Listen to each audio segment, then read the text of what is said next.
जामनेर शहरातील एका सावकारासह 4 जणांविरुद्ध शुक्रवारी जामनेर पोलीस ठाण्यात गुन्हा दाखल झाल्याने मोठी खळबळ उडाली आहे। या घटनेची पोलिसांकडून माहिती मिळालेली आहे ती अशी की या घटनेतील तक्रारदार जामनेर येथील अष्टविनायक पार्क मध्ये राहतात।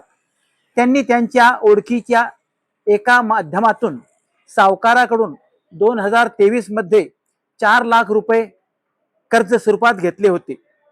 या घेतलेल्या कर्जावर त्यांनी 23 महिने 30,000 प्रति महिने याप्रमाणे 6,90,000 रुपये व्याज दिल्याचे सांगितले गेले।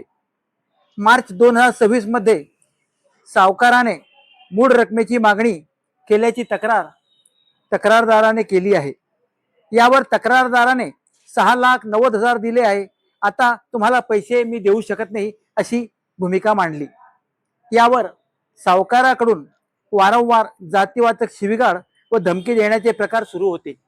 या प्रकाराला कंटाळून या तक्रारदाराने अखेर शुक्रवारी 29 मे 2026 रोजी जामनेर पोलीस ठाण्यात सावकार आणि त्याच्या सोबत असलेल्या इतर 3 जणांविरुद्ध विविध कलमान्वये गुन्हा दाखल केला आहे। या गुन्ह्यात सावकाराविरुद्ध ॲट्रॉसिटीच्या गुन्ह्याची देखील जोड देण्यात आली आहे। या घटनेचा तपास पाचोरा विभागाचे उपविभागीय पोलीस अधिकारी बापू रोहम हे करीत आहे।